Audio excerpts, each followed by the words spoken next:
Yeah. Okay. Yeah. Like sometimes, Seth would say something like, that's too much like, Right. Right. Something that is just a little too sugary. Yeah, that kind of thing. Yeah. Yeah. But sometimes it was the other way too, Peter was really good sometimes at just sort of immediately cutting off an idea. Mm-hmm. Sometimes a lot of the fights would come about because certain ideas about a composition or what to do weren't given a full airing. Right. If you cut the thing off before you've really explored it, it's kind of not a great approach. So right. To me, it's miraculous that they were able to put it together that way. Sure. Despite the fact that they were like oil and water a lot of times.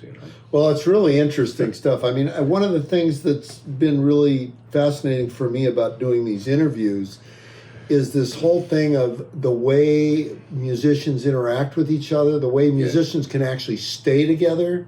Yeah. And still, and still get on each other's nerves, but stay together nonetheless through a lot of stuff. Yeah. But eventually it seems to always come to an end. It does. I mean, that's almost like just the way it is. That, and it's kind of like, as you get older, all that stuff seems to change too. Right. A lot of things change with Well, there were issues, which I don't want to get into, but there were issues about the songwriting. Mm-hmm. And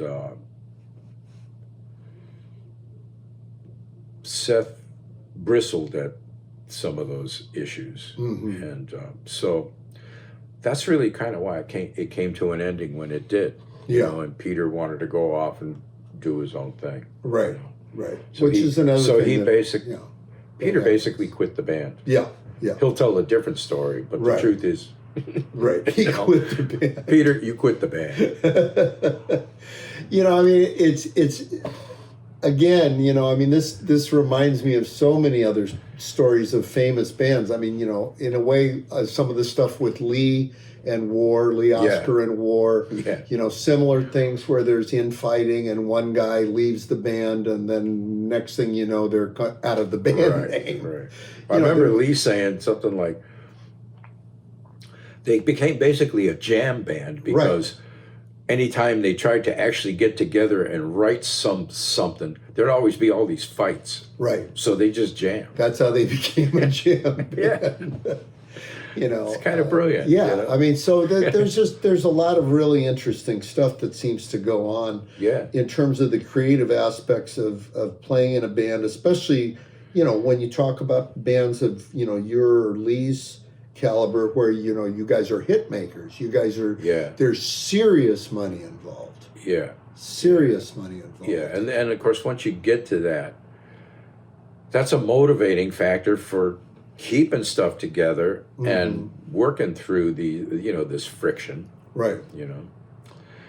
And boy, I don't know how they did it, quite honestly. Looking back on it, it was stunning. You're saying Seth and Peter? Yeah. And the rest of us, it'd be like.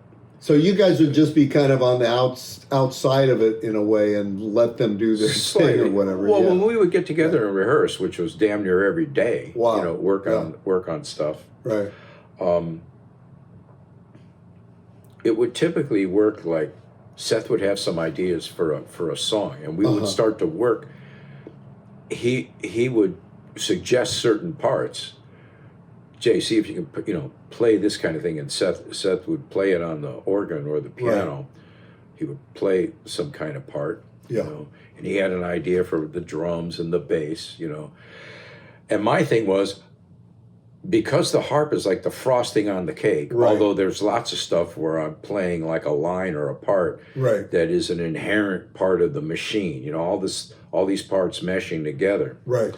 But still, the harp is, because of the sound of the harp, it's a thing that's on top, it's kind of like the frosting on well, a cake. They must have liked harmonica to give you as much, Oh, they space. we were all harp freaks.